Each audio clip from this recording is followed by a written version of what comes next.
नमस्कार दोस्तों, देखिए हमारी जो इंडिया जीके की सीरीज चल रही थी 1000 महत्वपूर्ण प्रश्नों की, उस सीरीज का ये पार्ट 20 है। यानी कि इससे पहले हमने 19 वीडियो कंप्लीट देख लिए थे। ये हमारा 20वां वीडियो है। हर एक वीडियो में हम 25-25 महत्वपूर्ण प्रश्न देख रहे हैं।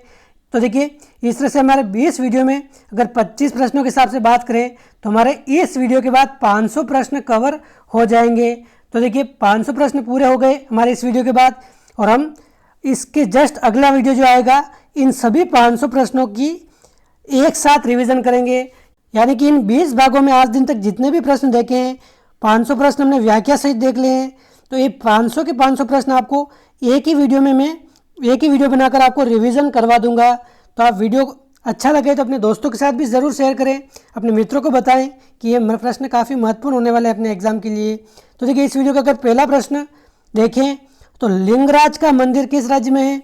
लिंगराज का मंदिर किस राज्य में है? क्या हो जाएगा इसका आंसर? तो देखिए उड़ीसा में अपने लिंगराज का मंदिर है। उड़ीसा में अपने लिंगराज का मंदिर है भुवनेश्वर।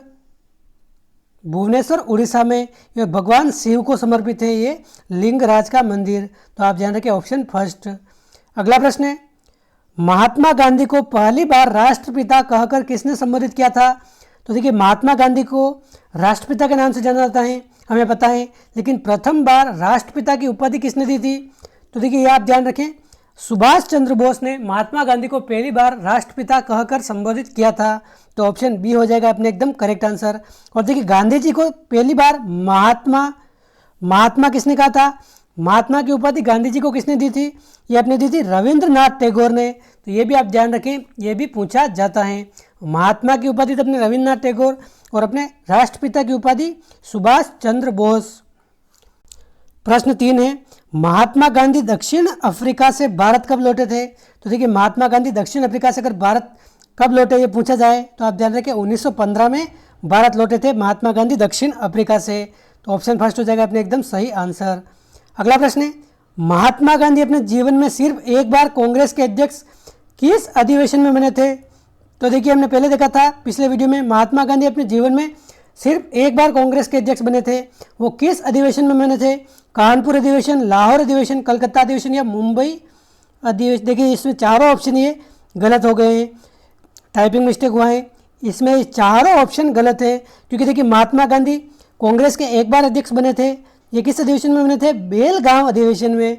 बेलगांव अधिवेशन कर्नाटक, यहाँ पर बने थे महात्मा गांधी एक बार अध्यक्ष। 1924 में ये अधिवेशन होता है। तो आप ध्यान रखें चारों ऑप्शन गलत है, टाइपिंग मिस्टेक हुआ है। बेलगांव अधिवेशन इसका होगा करेक्ट आंसर। बेलगांव आप विशेष तौर पर याद रखें। अगला प्रश्न है, एलोरा की गुफा भारत के किस राज्य में है? तो देखिए एलोरा की गुफा भारत के किस राज्य में है? ये अपने महाराष्ट्र राज्य में है। ऑप्शन बी हो जाएगा अपने एकदम सही आंसर। एलोरा की गुफा आ जाए, एलिफेंटा की गुफा आ जाए, ये दोनों अपने महाराष्ट्र राज्य में है, जो अपने राष्ट्रकूट वंशों ने इसका निर्माण करवाया था। तो आप ध्यान रखें महाराष्ट्र में। अगला प्रश्न है, यक्षगान भारत के किस राज्य का लोक नृत्य है? तो देखिए यक्षगान भारत के किस राज्य का लोक नृत्य है? ये अपने कर्नाटक का लोक नृत्य है। ऑप्शन सी हो जाएगा अपने सही आंसर। यक्षगान कर्नाटक का लोक नृत्य है। अगला प्रश्न है, जात्रा किस राज्य का लोक नृत्य है? तो देखिए जात्रा अपने क्या हो जाएगा इसका आंसर? पश्चिम बंगाल का लोक नृत्य है। Option C is correct answer. Jatra तो अपने पश्चिम बंगाल, या यक्षगान अपने कर्नाटक। ये सभी आप ध्यान रखें, ये बार बार पूछे जाते हैं एग्जाम्स में, विशेष तौर पर पीटीटी एग्जाम के लिए काफ़ी महत्वपूर्ण है।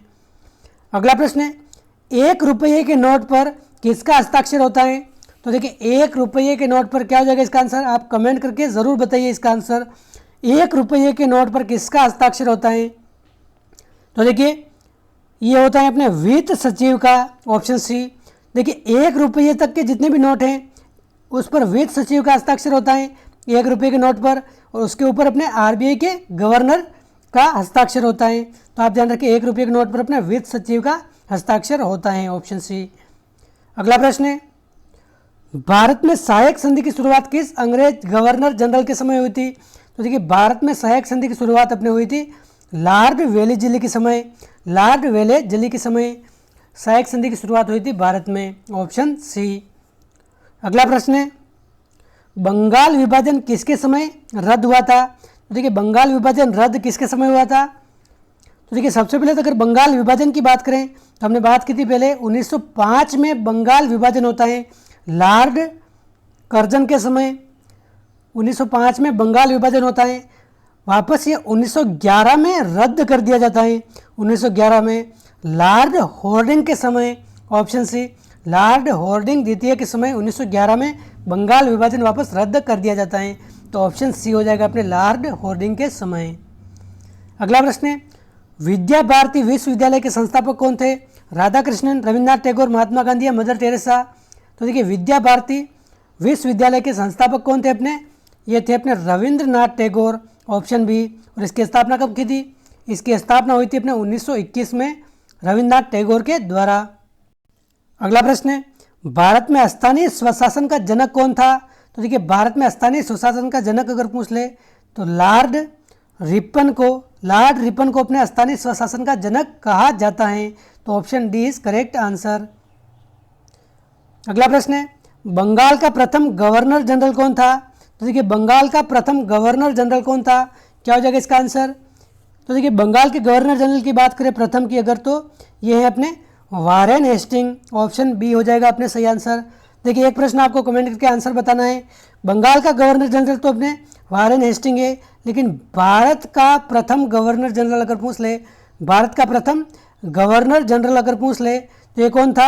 आप सभी को कमेंट करके आंसर बताना है, भारत का प्रथम गवर्नर जनरल कौन था। अगला प्रश्न है, विश्वविद्यालय अनुदान आयोग की स्थापना कब हुई? तो देखिए विश्वविद्यालय अनुदान आयोग की स्थापना अगर पूछी जाए तो ये हुई थी अपने 1956 में। 1956 में अपने नवंबर 1956 में इसकी स्थापना होती है, ऑप्शन बी, विश्वविद्यालय अनुदान आयोग 1956।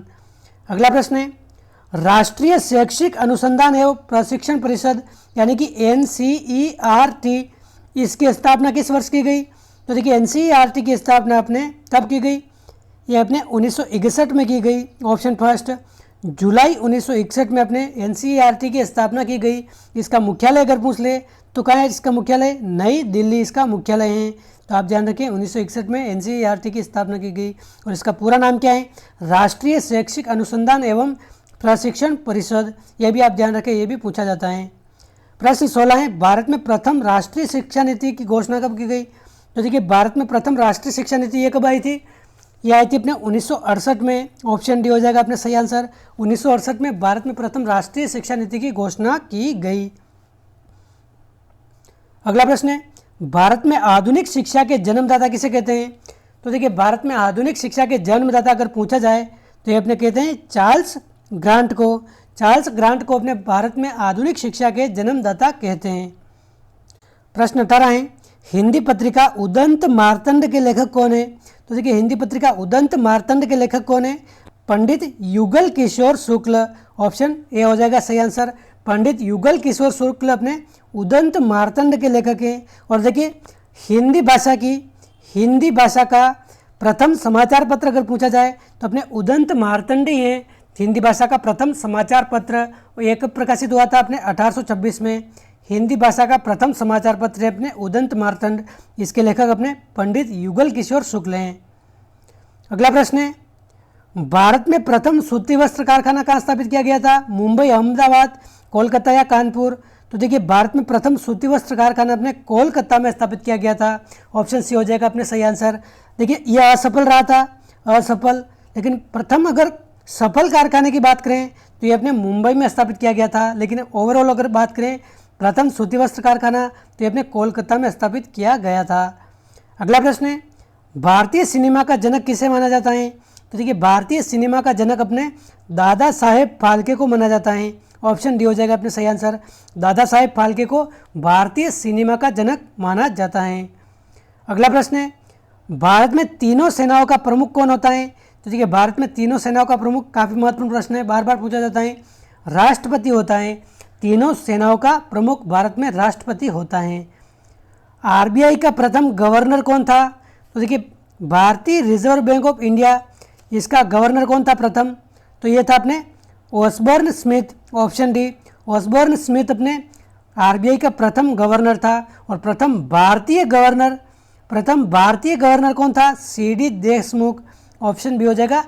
अगर पूछा जाए भारतीय गवर्नर कौन था ये, और प्रथम गवर्नर अगर पूछ ले तो ऑसबर्न स्मिथ, ऑप्शन डी। अगला प्रश्न है वायुसेना दिवस कब मनाया जाता है? तो देखिए वायुसेना दिवस कब मनाया जाता है? ये मनाया जाता है अपने 8 अक्टूबर, ऑप्शन फर्स्ट। देखिए आपको तीनों बात ध्यान रखनी है। वायुसेना दिवस अगर पूछ ले तो 8 अक्टूबर को वायुसेना दिवस। थल सेना दिवस पूछ ले, थल सेना दिवस ये कब मनाया जाता है? 15 जनवरी। 15 जनवरी को थल सेना दिवस मनाया जाता है। और अपने नौसेना दिवस, नौसेना दिवस पूछ ले तो ये कब मनाया जाता है? अपने 4 दिसंबर को, 4 दिसंबर को। तो वायुसेना दिवस 8 अक्टूबर, थल सेना दिवस 15 जनवरी, नौसेना दिवस 4 दिसंबर को। तो ये आप ध्यान रखें तीनों बात। अगला प्रश्न है भारतीय सैनिक अकादमी कहाँ स्थित है? देहरादून, कानपुर, खड़गपुर या नई दिल्ली? तो देखिए भारतीय सैनिक अकादमी का मुख्यालय कहाँ है अपने? ये है अपने देहरादून में, ऑप्शन फर्स्ट हो जाएगा सही आंसर। भारतीय सैनिक अकादमी का मुख्यालय अपने देहरादून में, ऑप्शन फर्स्ट। और इस वीडियो का अंतिम प्रश्न है भारत का आइंस्टीन किसे कहा जाता है? तो देखिए भारत का आइंस्टीन ये कहा जाता है अपने किसे? क्या हो जाएगा इसका आंसर? भारत का आइंस्टीन अपने नागार्जुन को कहा जाता है, option first is correct answer. Bharat का आइंस्टीन अपने नागार्जुन को कहा जाता है। तो दोस्तों ये थे इस वीडियो के 25 महत्वपूर्ण प्रश्न। इस तरह से हमने 1000 महत्वपूर्ण प्रश्नों की सीरीज के 500 प्रश्न कवर कर लिए हैं। अगला वीडियो जो भी आएगा उसमें सारे के सारे 500 प्रश्न हमने जो भी देखे हैं सभी वीडियो में मिलाकर 20 वीडियो में, वो सभी 500 प्रश्न एक ही साथ एक ही वीडियो में मैं आपको रिवीजन करवा दूंगा, ताकि ये सभी प्रश्न आपको अच्छे से कवर हो जाएंगे। अगर आपको ये व्याख्या सहित वीडियो देखने हैं तो पिछले वीडियो आप सभी देख लीजिए, और एक साथ अगर बिना व्याख्या सहित जल्दी जल्दी आपको रिवीजन करना है तो इन 500 प्रश्नों में आपको अगला वीडियो जो मिल जाएगा उसमें सभी प्रश्न रिवीजन हो जाएंगे। तो दोस्तों इस वीडियो में बस इतना ही, मिलते हैं अगले वीडियो में। जय हिंद, जय भारत।